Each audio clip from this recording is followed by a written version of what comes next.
እንዴት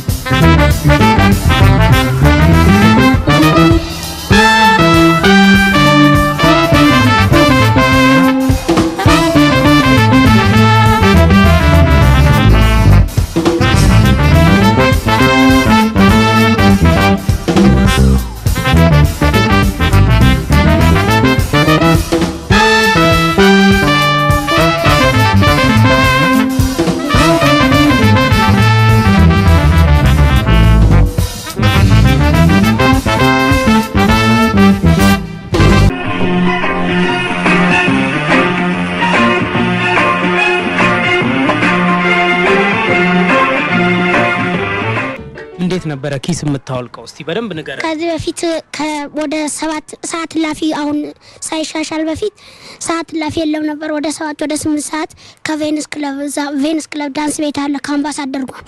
ከዛ ሲወጡ ትንሽ ሞቅታ ካላቸው ትቤ ይዝና ገብቼ እንደዚህ ትቤ የሚባለው እንግዲህ እንደዚህ አይነት ኪስ ነው። ከዛ ውስጥ ሸልቅቅ ያወጣል ሳቢ። እንዴት ነው እሱ የምታስወጣው?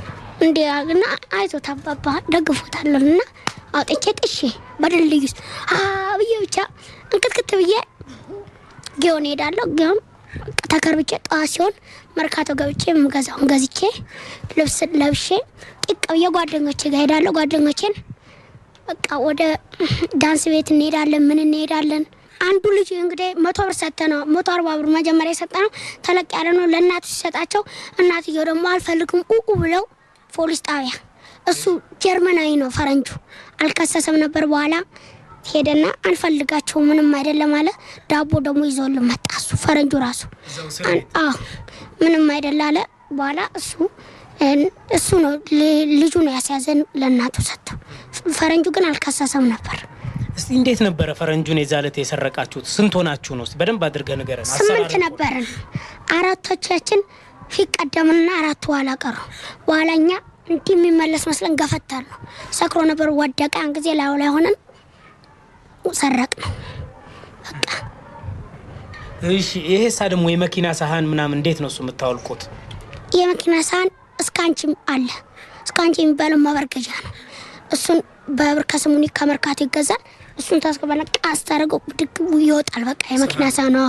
ያን ጊዜ 4ቱንም ይዞ መሄድ ብቻ መብራት ላይ እንዲህ ማሳየት ለወልስዋገን መኪና ያን ጊዜ ይገዛሉ። ጭስታ ከሆነም መብራት የሚጣበሳለ ለጊዮናችን የሚችል ለጊዮን አልቤርጎ ጊዮን ማለት አልቤርጎ ማለት ነው። የእናንተ አልቤርጎ ለጊዮናችን የሚችል ራቁቱን የሚጣበሳለ። ሌላ እኛ ካጣን ራቁቱን የሚጣበሳለ። በግላዲያተር የሚለምናለ አንድ የሚባል ነው። ራቁቱን የሚለምናለ እሱ በቃ ለጊዮናችን ይችላል። ለራን ለምናምን ይችላል። ካጣንኛ ታገኘንም ያው ይለብሳል ልብሱን ትቦ ስር ነው የሚደብቀው ልብሱ። ለምንድን ነው እሱ ግላዲያተር ያላችሁት? በቃ ራቁቱን ስለሚለምን አዛ ፊልም ቤት ሲኒማ አይታችሁ ነው? ግላዲያተሩን ራቁቱን ዲሻቦ ላይ ጨርተን አይደለ? በቃ ራቁቱን ያም እንደዚህ ስለምን ተራ በተራ ነው ግላዲያተር የምትሆኑ? አይደለም 4ቱ ግላዲያተር በቃ ይጣበሳሉ። 4ታችን በሳናው አውላቂነት ወደዛ እንሰማራለን። በቃ ከሁለት አንዱ አይታጣም። እነዛም ይሸቀላሉ። እነዛም ሌላ ስራ ይሰራሉ። ይሸቀላሉ። ያው ራቁታቸውን ሆነው ይለምናሉ። እናንተም ሳህን ማውለቅ ትሄዳላችሁ እና ያገኘ ሰው ይመጣና ከዛ በኋላ ይሸጥና እኩል እንካፈላለን። 5 ሳንቲም ደግሞ አልጋ ስር ልብስ አይሰጠውም። የራሱን ድሪቶ አብቶ ይተኛል። ይሄ 5 ሳንቲም አልቤርጎ ነው። አዎ የ15 የከፈለው ከላይ ሲበለጥስ ያ ደግሞ ዱዲ ብቻ ያለችው ከስር ድሪቶ ለብሶ ወደ ላይ ያጓራል። እና ስንት ነው ደረጃው ማለት ነው? ሱድዬ ከርክ ዲናሬ ቆይ እሱ ይንገረን። እሱ ዲናሬ ሱድዬ ከርክ ሱድዬ ምንድነው እሱ? 15 ከርክር ስሙኒ ነው። ሲታም 15 ሳንቲም ሲታም ይባላል። ዲናሬ 10 ሳንቲም ነች። ከስታዲየም ወደዛ በኩል አንድ ከጉምሩክ ፊት ለፊት አንድ የፈረንጅ ቤት አለ አይደል? ከሱ ቤት ውስጥ ፈረንጁ መኪናው ላይ እንዲያንጠልጥሎ ነበረ።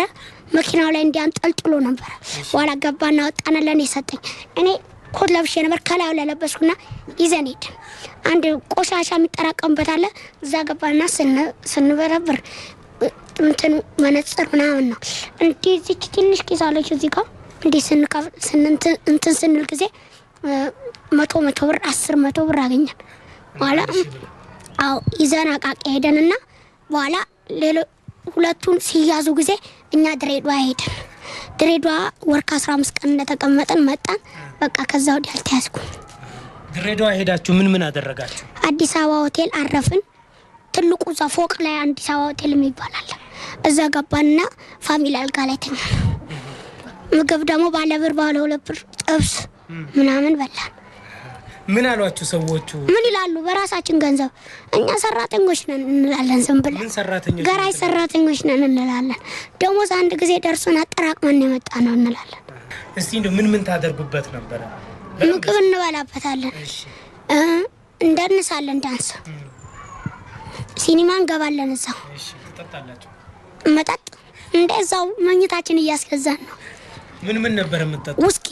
ውስኪ የሚባል ባለ 18 ብር እሱን ገዝተን እዛ ቁጭ አድርገን እንጠጣ። ጅቡቲ ልንሄድ ነበር ተመለሰን። ጅቡቲ ምን ልታረጉ ነበር ብትሄዱ? ልንከነትፍ። እዛም እንደዚሁ ይገኛል ብለዋችሁ ነው? አዎ፣ ፈረንሳዮች ሳቢ ሞልቷቸዋል። ከዛው እናመጣለን ብለን ነበር። ሳቢ ምንድነው? ገንዘብ ነው። ምን አይነት ሴቶችን ነበረ ቦርሳ ነጥቀሽ የምትሮጪው?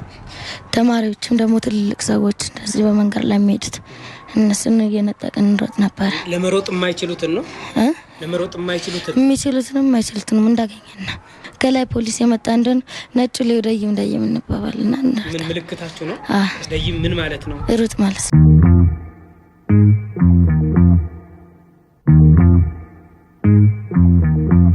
ሼህ ዩሱፍ አቡበከር በዚህ በአባድር ህዝብ ትምህርት ቤት መምህር ነዎት። አንድ የደረሰን ጥቆማ ምንድነው? ቆመው እንደሚያንቀላፉ ለብዙ ሰዓት ነው። እንዴት ነው? ቀንና ማታ 24 ሰዓት አንድ ጊዜ ሳልተኛ ነበር።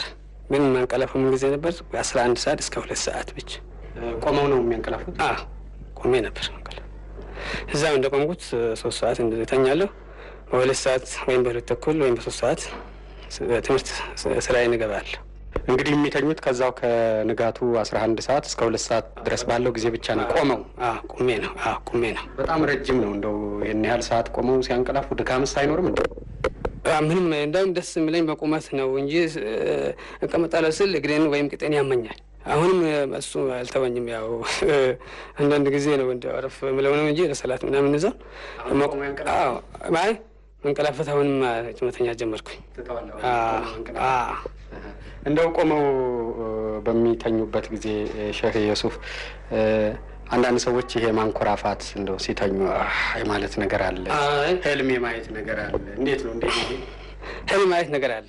እሱ ህልም ይታየኛል። ግን ምንም ማንኮራፋፍ ሆር ማለት ምንም አይሰማኝ። ግን እኔ ቢተኛ እየተኛሁኝ አጠገቤ ያለውን ሰውዬውም ይሰማዋለሁ። የምሰራውንም የሚያው ነገሮች በሙሉ ይሰማኛል። ግን እንቅልፍ ወስዶኛል። እኔ በህልም ላይ ውስጥ ያለሁኝ እዚሁ የሚያወሩትን ወሬውን በሙሉ ይሰማኛል። እንግዲህ ለስንት ከ67 እስከ 70 ነው? እንግዲህ እስከ 73 ዓመት በቃ። የማረፊያ የመተኛ የቤት ችግር አልነበረቦትም? እንደው ልማድ ሆኖ ነው ይሄ ነገር ቆመው የሚተኙት ወይስ እንደው የሚጠለሉበት ቤት አጥተው ነው ያንን እንቅልፎትን የሚያሳልፉበት ጋር የሚሉበት? አይደለም። ለኔ ለራሴ ያህል ትርፍ ባይኖረኝም የመተኛ ቦታ ነበረኝ። ሼህ ዩሱፍ እንደው እንደዚህ ቆመው ተኝተው የደረሰ ነገር ወይም ደግሞ በእናንተ በዚህ በስራ በሳቸው ሳቢያ አንዳንድ በትምህርት ቤቱ ላይ የደረሰው ነገር እንዳለ? በትምህርት ቤቱ እንኳን ምንም አልደረሰብንም። ያው አንዳንዴ እነሱ በሚደክሙበት ጊዜ እኛ እንረዳቸው ነበር። ግን ሆኖም 69 ላይ ሮንድ በምዛወርበት ጊዜ ያኔ እንዴት ነው ይህ ሰውዬ ትምህርት በራፍ ላይ ቀኑ ለሊቱን ሙሉ ቆሙ የሚል ተጠይቀን ነበር እና ያኔ ትክክለኛ ለመሆናቸውን በአንዳንድ ምክንያት ገለጽንላቸው። በሱ ሰበብ ብዙ ጊዜ ሮንዶቹም ከቀበሌም በኩል ከፖሊስ ጣቢያ በኩልም ደብዳቤ ምንም ደርሰውን ነበር እና ነገርናቸው ሁኔታው። እዚያ ሊያልፉ ችለዋል። እዚሁ ትምህርት ቤቱ አካባቢ ቤት ውስጥ አይደለም ማለት ነው ቆመው የሚተኙት? እዚሁ አካባቢ ነው እና ደግሞ አላቸው አንድ ዘመድ ቤት ከዛ አካባቢም እዚሁ ትምህርት ቤትም በራፍ ላይ እንደዚሁ እየቆሙ ነው የምኖሩ። ሼህ ዩሱፍ ምን ያህል ሰዓት ይቀመጣሉ? እንቅልፍ እስከመጣኝ እስከ 8 ሰዓት እስከ ሌሊቱ? እስከ 8 ሰዓት። ከዛ በኋላ ተኛለሁ። ጨርሶ ክፍልም ውስጥ አይቀመጡም? ክፍልም ወላ ስራም ቦታ ምሳዎትን ሲበሉ ቁርሶትን ቆሜ ነው የምበላው። እንደ የድካም ስሜት አይመጣም ይሄ ነገር? እንዳውም ስቀመጥ ነው የሚደክመኝና የሚያመኝ። ስለዚህ መቆሙ ይወጣ ደስ ይለኛል። እሱም ስቆም በቃ ጤናዬን ደስታ ይሰማኛል። ከንጋቱ 11 ሰዓት እስከ የድሮ ነበር እሱ የድሮ ነው። የአሁኑ እስከ 8 ሰዓት እስከ 7 ሰዓት። ጠዋት በስንት ይነቃሉ? ጠዋት በ10 ከ10 አሁን እንደገና እስከ ሌሊቱ 8 ሰዓት ቆመው ነው ማለት ነው የሚያሳልፉት? አዎ ተመልሶ እስኪተኙ ድረስ በስንት ሰዓት ነው የምተኛው ማለት ነው? ከ7 እስከ 10 ይተኛል። ከ7 እስከ 10 ይተኛል። ከዛ በቃ መተኛት የለም። ከ10 ሰዓት እንደገና እስከ ሌሊቱ 7 ሰዓት ድረስ ቆመው ነው የሚያሳልፉት? እርግጥ ነው ገለጻ የማያደርጉት እንደቆሙ ነው። እርማትም ሲኖራቸው እንደዚህ እየቆሙ ነው እርማት የሚያደርጉት። ልጆቹንም በሚያስነቡበት ጊዜ እየቆሙ ነው። ከእናንተስ ጋር ቀደም ሲል እንደገለጹልኝ ስብሰባ ሲደረግ እኛ አውቀን በስብሰባ ጊዜ ስለማይቀመጡ አንጠራቸውም። ብንጠራቸውም 1-5 ደቂቃ ቆሞ ትቶን ይሄዳሉ።